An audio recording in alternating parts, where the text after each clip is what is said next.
dipingit di dalam dirinya. Mengapa selalu dibicarakan nanti akan gemah lipah loh jinawi toto tentrem kertora harjo akan menjadi sebuah. Halo, assalamualaikum warahmatullahi wabarakatuh. Selamat berjumpa kembali saudara-saudaraku semua yang dimana saja berada. Semoga selalu dalam keadaan sehat walafiat, tak kurang suatu apapun. Dalam kali ini kami akan menyajikan sebuah tema tentang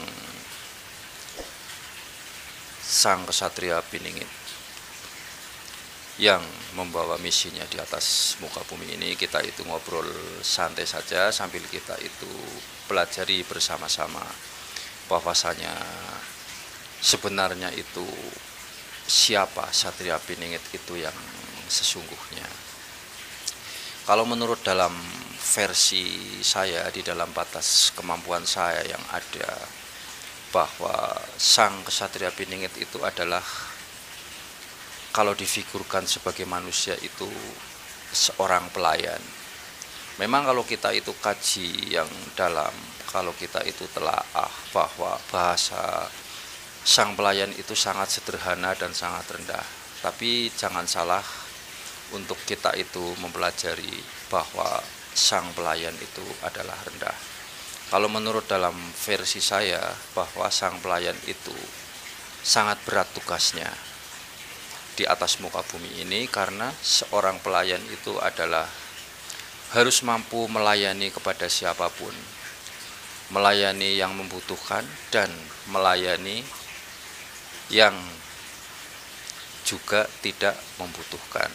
Mengapa harus seperti itu? Ya, karena seorang pelayan itu harus punya kemampuan bahwa di atas muka bumi ini itu harus mengenal dengan 1000 bahasa dan mengenal segala pengalaman dan pengetahuan ilmu yang dalam, karena sebagai sang pelayan itu hampir rata-rata semua orang itu membutuhkan.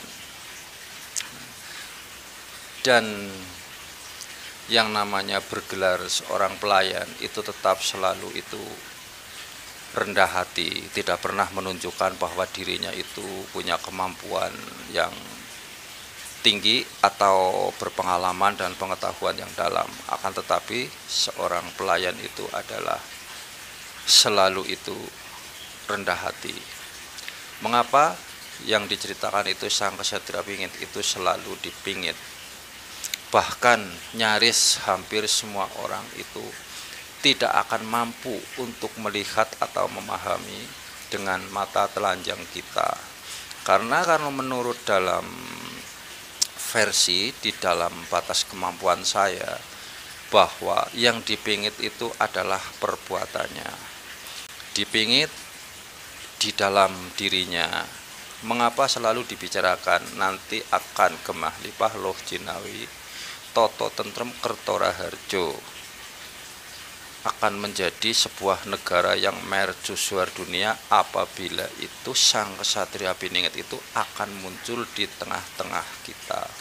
Nah, ini perlu kita itu bahas, perlu kita itu telaah, kaji yang dalam, bahwa sang kesatria Piningit itu akan muncul di tengah-tengah di dalam diri kita, yaitu yang di tengah-tengah itu kan artinya itu hati yang ada dalam diri.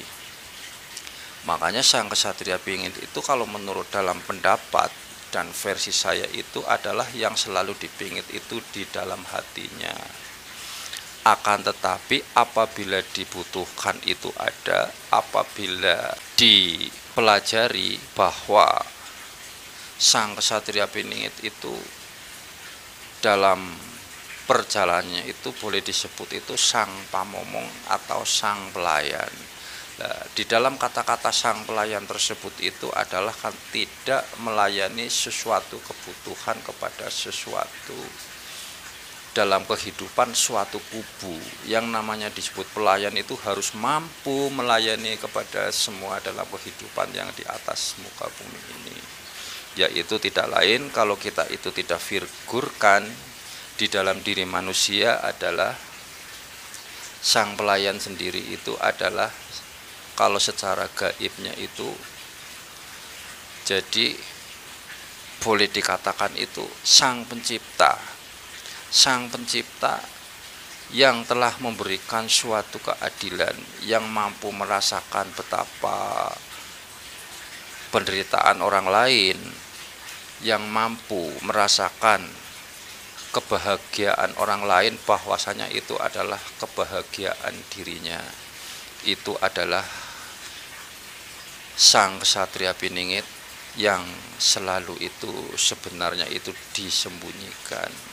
Kalau bicara tentang kesaktian dan sebagainya, kalau menurut dalam versi saya itu, kalau sang pelayan sendiri itu artinya berarti itu sudah meliputi, bahwasanya itu penuh dengan akan pengetahuan yang ada di atas muka bumi ini. Itulah yang disebut sang pelayan. Memang sang pelayan itu kalau diceritakan itu, pelayan sih itu apa? Justru kalau menurut dalam versi saya, seorang pelayan itu sangat berat bertanggung jawab untuk menata dalam kehidupan. Nah, dalam cerita ini, untuk di dalam versi saya, di batas kemampuan saya, barangkali itu ada sesuatu kekurangan, barangkali itu tidak bermanfaat atau kurang berkenan di dalam hati pemirsa. Saya sebagai genta bumi itu, karena sebagai genta itu sebetulnya itu kan sebuah suara, jadi kita itu nyuarakan. Walaupun saya itu hanya dari orang yang kecil, tapi ikut serta untuk menyuarakan sesuatu kebaikan, barangkali itu bermanfaat untuk kita semua. Nah, barangkali itu ada sesuatu kekurangan, saya mohon maaf yang sebesar-besarnya, diambil segi positifnya, dibuang sisi negatifnya, yaitu di dalam batas kemampuan saya itu adalah yang namanya sang kesatria Piningit itu adalah sang pelayan. Terima kasih. Assalamualaikum warahmatullahi wabarakatuh.